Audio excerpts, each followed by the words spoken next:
Hello and thank you. Another wonderful Coaches Corner edition. Each and every week, we take the opportunity to spend time with college coaches around the country, all levels, all divisions. And one of the hotter topics in today's college baseball landscape is JUCO, junior college baseball. And I am honored today to be able to talk to a friend, someone who I personally know with regard to as a parent, um, his ability as a life mentor and obviously as a baseball coach. We're going to talk to national champion, national head coach of the year, and recent College Hall of Fame coach inductee, Jeff Willis of LSU Eunice. Coach, thank you so much for taking the time to join me today. Walter, I appreciate you having me on, and I appreciate everything you're doing for baseball, educating individuals about our game. And there's a lot of changes that are happening, and it seems like they're changing on the fly. And you wake up one day, and something's going to be different the next day. And so, as much information that we can get out to student athletes, to parents, I think the better our game goes. Well, I really want to let parents understand that I feel that Coach Willis truly is going to be able to allow us a peek inside the world of junior college baseball as we know it today. A lot of parents have the misconception, a lot of student athletes have the misconception that JUCO is kind of like this fallback. If I don't get into Power Five or Division One or what have you, I'll go take a look at JUCO. Things are moving at a much faster pace. A lot of changes, not only within college baseball, but also at LSU Eunice. So, Coach, I would love for you to share these exciting changes. First and foremost is your move up to Division One junior college baseball, and the others are the exciting renovations going on at the LSU Eunice facilities. Yeah, hey, we're incredibly excited about the move that we're making right now. What the difference is now we have the ability to offer full scholarships, and so our NJCAA bylaws state that if you're a Division One junior college, you can offer up to 24 full scholarships to the student athletes, and I think that will help us a lot. With already a TOPS program in our state with local kids, but also it'll allow us to branch out to other areas of our country because our goal is to bring the best student athletes that we can, makeup wise, ability wise, community wise, how they treat people, their work ethic, their attitude. Those are the individuals that we're looking for. And so we've always had a very, very talented group that's been on our field. And Walter, you know that with your son playing for us at that time. We've had a lot of good players that have come through here, and we're moving in a positive direction with having that ability to offer more scholarship money. And so it's exciting times for us right now. And can you talk a little bit about the new renovations to your facility as far as your stadium project that's about to kick off here in the next week or so? Yeah, so we're actually building in the process. We've been in about 3 years of a planning process of that. Our contract was awarded about a month ago, and we'll actually break ground next week on that facility. And we're actually taking our current facility right now and really knocking that down completely, changing the orientation of the field. Everything will be new, from the grandstand to the playing surface to the dugouts to the lighting structure to the locker room to the press box. We've got some luxury suites that are part of that will be a part of the next phase as well. And so we'll have we will have the nicest baseball facility in the junior college ranks on our campus. And so we're excited about that. The total price tag of all of the phases of that is roughly $16 million. And so we're excited about that. It's going to have an indoor developmental area for our players, which I think is a separator for a lot of different institutions. We were able to take our coaches and design that out for our pitching staffs, for our hitting, kind of in a lab type of setting. So that's a different scenario than a lot of junior colleges that are out there, or even a lot of four-year schools. So we're excited about the building of that, and I'm excited this next week. We've got bulldozers showing up, and I'm going to take out everything that we have right now and really start from scratch. And so we're moving in a tremendous direction right now. And I've always said, if you're not moving one way and you're standing still, you're going backwards. And we're moving in a positive direction in a lot of different fronts, and we need to continue to do that.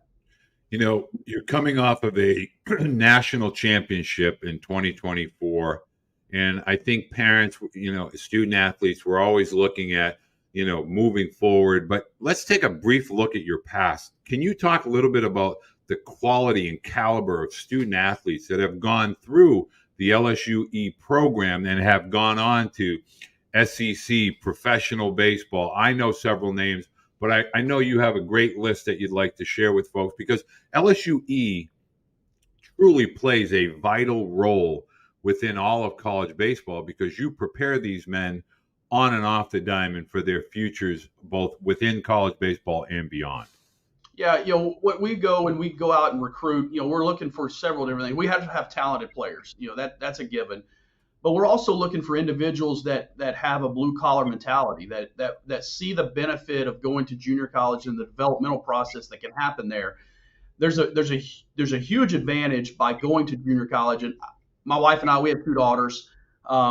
If I had a son and I had a choice what I was going to do with that son, I would be sending them to a junior college. Just there's multiple factors for that. One, you have a full fall that we can play, and so we can go from midpoint of August all the way through the midpoint of November, and we could have full team practices during that time. So we're not geared toward, or we're not by law part of the NCAA that requires a certain amount of hours for individual time and then only a certain amount of hours for team time. And so the at bats that the players can get by going to junior college is really another high school season. And there's no way that those student athletes can get those at bats, the innings pitched, if they head to that 4-year school in a fall setting. So the big separator between a junior college and the 4-year schools is really the two falls that you would have in those 2 years and the development that takes place from it. And so when you get around good players, and here's the other key, you're around players roughly your same age. You're not the 19-year-old, 18-year-old that all of a sudden got a 23-year-old and a fifth-year senior, or sometimes a sixth-year senior there that is so much bigger, so much stronger, been in college all of those years. So mentally, that individual's a lot further along than that freshman. And really, those older players don't have a lot to do with those younger players. And so I look at our players and I look at the weddings they have, and these players have gone on from here and played at LSU and played at Ole Miss and played at A&M. They've played at all these schools. And I look at their wedding parties, and those wedding parties were their teammates when they were here. And they may have one from those other schools. But because they're so close in age, the developmental process is huge. They live together. Their roommates are teammates. Their neighbors are their teammates. And they're in a grind there every day. And their goal is to become the best baseball player that they can possibly become. And then you throw in the academic side of it. At our institution, our classes are no different class number wise than the classes that are over at LSU. So all of our classes are going to transfer to any university, whether it's an Ivy League school or Tulane or Vanderbilt, which we have players at all of those, or Rice, or those high-end academic schools. Those classes are going to transfer into there. And so, again, we've had a lot of good players through here. I know, Walter, some of those. We've had the SEC Player of the Year here that set the batting average record that still stands at LSU. He was here. Played for us. He was our National Player of the Year, moved over to LSU, set their batting average record, was the SEC Player of the Year, Golden Spikes finalist, first team All-American. And we had a catcher here that won the Johnny Bench Award. That's the top catcher in all of college baseball. He was here and went and played at Ole Miss. And, we've had a bunch of draft picks through the years, and we've moved on. We average anywhere from 15 to 18 players every year that are moving on to Division I baseball. And so it's a brand of baseball that a lot of people look at and say junior college, and they don't know what to expect. But it is our program is very detailed oriented, very organized, very efficient, and our goal is to develop the full human being. And I tell people all the time, it's not just about baseball. I want to see who you're going to be 10, 15, 20 years down the road when you're leading your own family. Those are the things that matter as well. And if you approach it like that, then the baseball player is going to come right there, and then that person's going to reach their full potential. And I think winning is not on a scoreboard. I don't think winning is with how much money's in your pocket or how much power or fame you have. I think winning is taking your God-given ability and reaching your full potential in every single area of your life. And that classroom's a competition. You're receiving a grade. That's a competition, and a true winner wants to perform the best they can in every single endeavor of their life. And And we've seen that. We've seen that countless times. And I've been here for 22 years, and I see all these young people now that are raising their own families, and I look back and I say our program has been successful because I see them now, not because we won a championship and we dogpiled at the end of the season. Well, I know that both you and Alan are truly life mentors in every capacity, men of faith. You really, truly allow young teenage boys to become young men before you turn them over to Division I, Division II programs and 4-year programs across the country. What I would love for you to discuss is the time management skills that you and Alan both teach student athletes as they come and transfer from high school and begin to assimilate onto a college campus. Just talk about teaching these younger athletes how to manage their time, how to prepare their bodies, and how to kind of self-discipline themselves and be able to transfer their skill sets from high school to junior college and then on to a 4-year school beyond and after LSU Eunice. Yeah, I think a lot of times there's individuals that they like things, but there's a difference between truly liking something and having a passion for something and loving something. And so, when we have prospect camps here and you have all these kids show up, I go through what that daily schedule looks like for one of our student athletes, or what it would look like if you were at a Southeastern Conference school. Because I think a lot of times our student athletes only see the bright lights. They only saw what happened last week in Omaha when the players are playing on that stage. They did not see those kids that monitored their diet, that really monitored how much protein they were putting into their body. They monitor what they were doing in that weight room, because that weight room is a separator. You find out how dedicated somebody is with how much they want to get in that weight room, because they'll have a passion for going and hitting in the cages. They'll have a passion for taking ground balls, but do they have a passion for getting in the weight room because it's going to be the separator? Do they have a passion for monitoring what they're putting into their body and making sure the calories are right, making sure the protein is right? We tell our student athletes all the time, you better have a gram of protein per body weight. That your goal is, that's the goal that you want to get to. And a lot of times they look at that's a lot of protein. Well, they got to figure out how to do that and get that into their body. And then the time management part, we're going to run our program here no different that would be run at a Southeastern Conference school, an ACC school, a Power 5 school. We're going to run it with professionalism. We're going to expect greatness, and we're going to expect a lot of our student athletes. We're going to have a lot of accountability, because I know this. At the end of the day, when I go to meet my maker, he's not going to ask me, did you teach that guy how to throw a slider? Did you teach that guy how to hit and run? Did you teach that guy how to go backside? No. It's going to be, I sent you all these young people, and what did you do with those young people?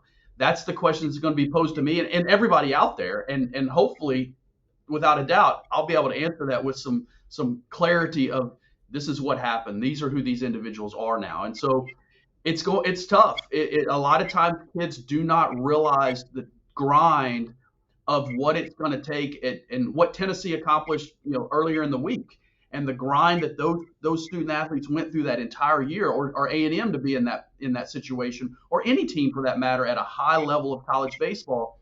It takes a lot, and it takes getting up early, whether you're in the weight room before class at 6:30 in the morning or 6 o'clock in the morning, and you're going to class, and you got lunch, and then you may have early work, and then you've got practice, and then you've got study hall that night, and then you've got to get to the cafeteria to eat dinner, and then all of a sudden you've got maybe study hall after that, and then all of a sudden the next day happens again. It's the same thing. And so that's what I'm talking about.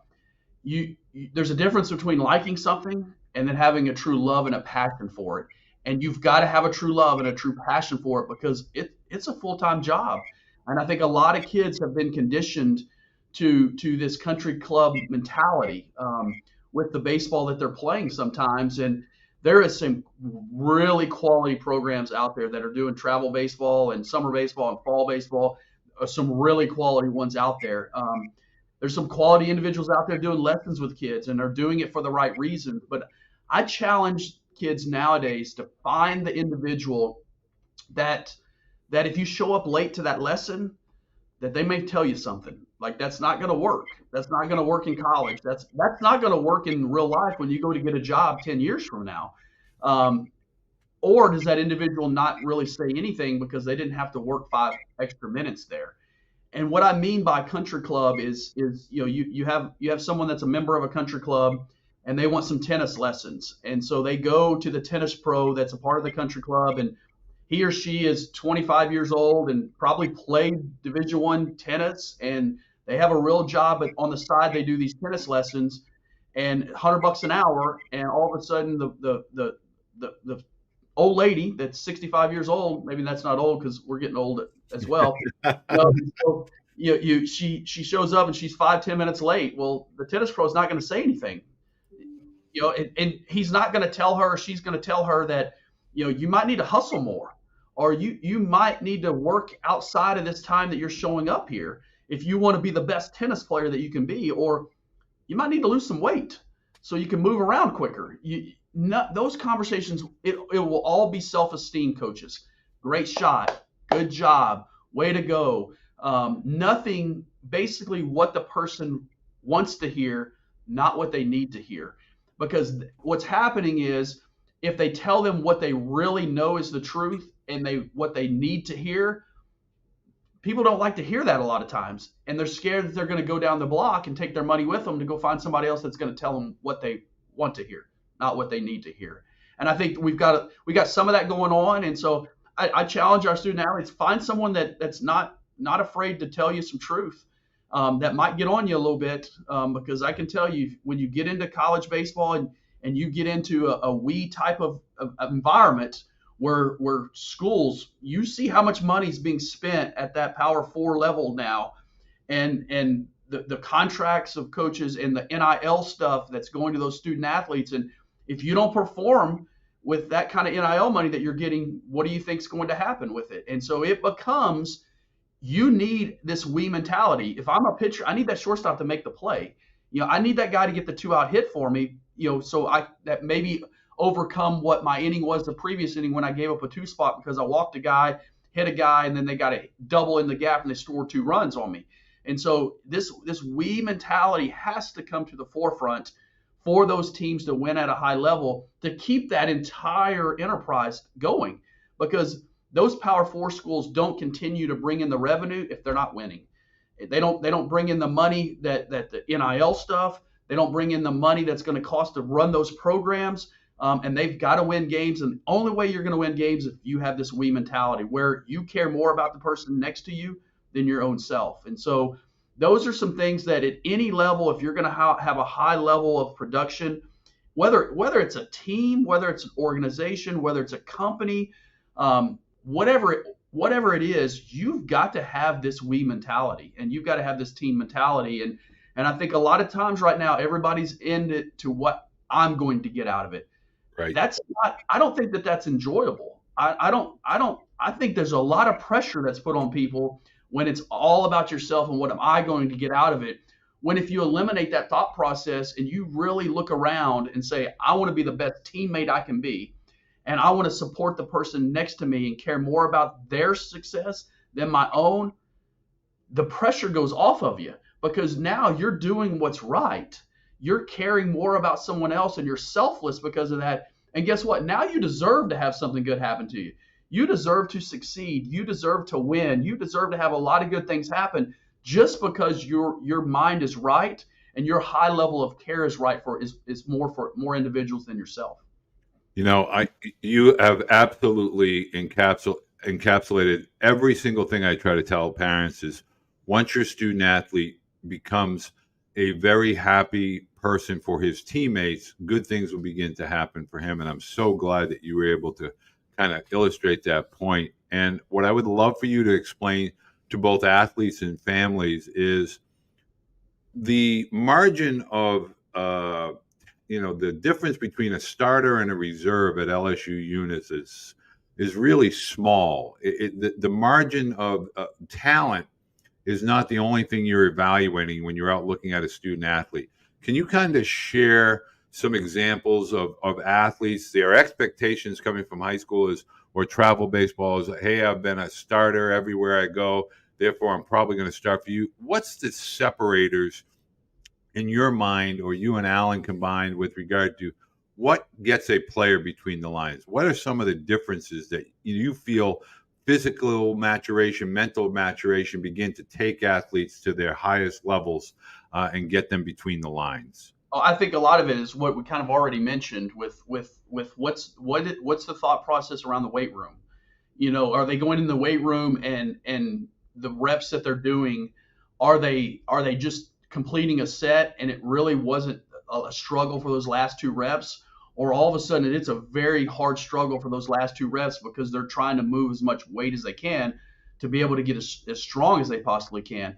Again, that's a separator. I think when you have two athletes that are equal talent wise, the teammate part of it is a huge part of it, because there's a level of positivity about that person and the aura about that person that when they care about the team, that's a true leader that's in and of themselves. Whereas the other person, if it's just me, they're kind of in their shell, and people see that. And I think to live a life of happiness, you have to deserve to do well, or you have to deserve to succeed. And because now everyone's looking for controllables. Our confidence is controllable, because if we're prepared for something and we're selfless, we're confident in that moment. And then there's another piece of that. You got to know the big man upstairs has got your back. When you know those things, you have a high level of confidence. And so when I see individuals that lack confidence, there's something going on. Whether they're not prepared, are they slacking in the classroom? Are they slacking in the weight room? And the only person that knows that is the person that's looking back at you in the mirror. Like, you can fool a lot of people, but the person you're looking at in the mirror, you can't fool. And we talk about it all the time, that there's an accountability mirror there. And there's going to be some times that you've got to look in that accountability mirror and you got to tell yourself, I got to do better. I got to work harder. My attitude's got to be better. I got to quit being soft right now. I've got to have that conversation with myself from time to time. And we all do. I do. You do, Walter. All of us have to have a wake-up call from time to time, and we need to be surrounded by people that will do that for us as well. I truly believe we all need an accountability group that holds us accountable, and I think student athletes need that as well. And the only way that that's going to happen is if you're a good teammate. If you're not a good teammate, you're gonna be isolated. You're gonna be over there, and it's gonna be miserable for you, because you've shown that you don't give a flip about the person next to you. So why should they? And those people that are team oriented will try to bring that person in, but over a certain amount of time, it's like that person doesn't. It's all about themselves, and that's not an enjoyable way to live. You can't have a family that's gonna thrive with that thought process. You can't have a team, an organization, a company, any of those people that are going to thrive with those mindsets. And so it's when you got two athletes that you're looking at talent wise, okay, there's got the confidence thing's huge. And I'm a huge proponent of body language. Body language screams what's going on. And as a coach, it's my job to figure out who's confident, who's not, and to watch that body language and watch a heart rate and watch a breathing rate in different situations. And so, you're trying to figure out who has confidence, who has worked hard. But a lot of times you only have two eyes, or your coaching staff have two eyes, but your team has a bunch of sets of eyes. And I think when you can develop a culture of a team that wants to have a high level of deserving to win, they start to police themselves. They police themselves. And there's times I'll come out to practice and somebody's doing something and I don't know why they're doing it. And one of the guys will say, they missed class. We can't miss class and deserve to win. That just doesn't equate for you to deserve to succeed if you can't do what's required for you to be as successful as you could possibly be. And so it's just taking all that in, and you've got to teach as well. Some kids don't know those things. And so they may have not been raised in that environment. And so as a coach, it's your obligation to take those individuals and surround them by people that know that information. And let's get that person on the right train as well, because that person could be the next Willie Mays, or that person could be the next Mark McGuire, or whoever, Major League Baseball, but they need some direction of where they've been and what they've been doing by other individuals that have done it before. So, I know parents and student athletes are going to want to know, how do they get in front of Coach Willis or Dane? How do you as a staff Is it a video? Is it an email introduction? How do you like to be contacted? And obviously, you're moving up now into a higher level of JUCO baseball. You have some scholarships that are now more available for you. Where do you want these athletes to send? Is it email with video, email, video, and transcripts? How do you want to be contacted as a staff? Yeah, the email is the best with some video. You know, a lot of times it's easy for us to get out in our state or into East Texas or into Mississippi. But when we get out of that, you know, the email, video were there, references as well. If there's professional scouts that's seen that individual play, or individuals that we know that we would trust in that. I think a lot of times kids will send direct messages on Twitter or social media. I'm telling you, that is we get bombarded by that, and that is a tough thing to navigate when all of a sudden you wake up in the morning and all of a sudden you got 50 direct messages, and it's like, how do I even get through this? And you don't know who that individual is, and they all kind of say the same thing.